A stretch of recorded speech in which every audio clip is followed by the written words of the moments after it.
Greetings, students. I hope you enjoyed our keywords and concepts video for week 10. Now we are going to get into our primary and secondary source readings this week. Now, you will probably notice that I don't have two separate videos up for the two separate sources. I only have the one video for the two sources. Probably a little confused. Stay with me. All right. So for this one, what we are reading this week as our primary source is the Declaration of Independence. Now, before you roll your eyes and say I'm good, I would wager a bet that you've never actually read all the words in the Declaration of Independence.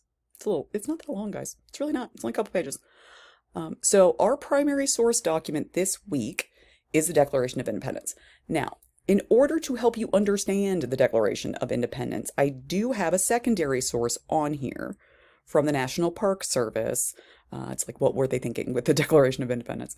It was funny title. What I would recommend you do with this week's reading is pull up both at the same time. Okay? Start in the Declaration. You'll understand most of the beginning. That won't be a problem. When you start getting to their list of grievances, then use the secondary source so that you can understand the list of grievances, because it's in like 18th century fancy terms, right? So I would use both of these documents together instead of reading one of them first and then the other one second.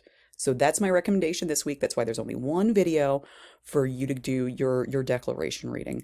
And why am I having you read the Declaration? You know what the Declaration is, right? You know what it is. Do you? You sure? You sure you know what the Declaration is? There's a reason I'm having you guys read it. In addition to the fact that it is possibly one of the most important documents in the entire world, yes, in the entire world, I will happily say this to anyone who will listen, it influenced a great many things. So not only that, but the document itself was revolutionary. The document itself was revolutionary.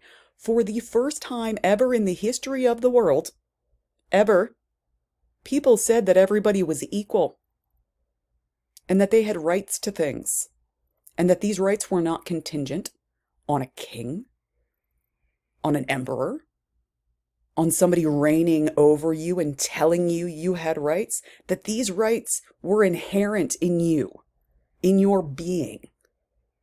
That was a big deal. That was revolutionary. That was huge.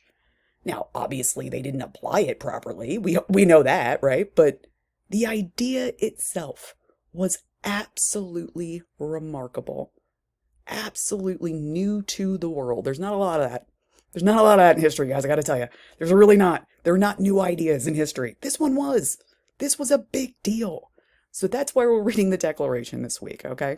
Because I really want you to understand the importance of this document to us. But more importantly, I want you to understand the importance of this document to the rest of the world. Because we weren't the only people reading this document. Now, if you really want to get into this and do extra, which I know you so want to do, there are many videos on YouTube of people reading the Declaration, and the Declaration was really meant to be read. A lot of people would have had it read to them. It was read right after it was signed. It was read every 4th of July after, although obviously we should probably be doing it on August 2nd. There was a yellow fever outbreak in Philadelphia that summer, so most of the fellas didn't get into Philadelphia to sign the Declaration until August. But that's neither here nor there. So very big deal. If you would like to, I would highly recommend going on YouTube and finding one of those videos where somebody reads the Declaration as well.